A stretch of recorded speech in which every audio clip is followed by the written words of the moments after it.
Та 3 дугаар сарын 3-ны өдрийн тухай мэдэх үү? Дэлхийн эрүүл мэндийн байгууллагаас 3 дугаар сарын 3-ны өдрийг сонсгол хамгаалах дэлхийн өдөр болгон тунхагласан. Дэлхийн эрүүл мэндийн байгууллага эрүүл мэндийн яамны чих хамар хоолойн мэрэгжлийн зөвлөл, Монголын чих хамар хоолойн эмчнэрийн нийгэмлэг хамтран жилбэрийн 3 дугаар сарын 3-ны өдөрт зориулан ард иргэдэд сонсголоо хамгаалахын ач холбогдол, сонсгол буурах эрсдэл, урьдчилсан сэргийллийн тухай мэдээллийг өгч ажилладаг.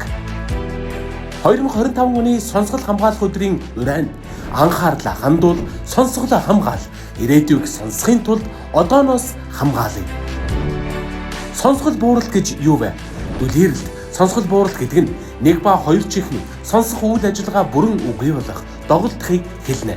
Энэ нь хүний эрүүл амьдрах, нийгмийн харилцаанд хэрийн оролцох боломжийг хязгаарлаж, улс орны эдийн засагт ихээхэн хохирол учруулдаг хор хөнөөлтэй.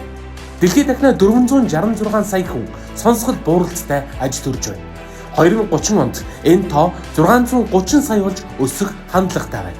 2050 онд 900 саяд хүрэх таагүй төлөвтэй байна.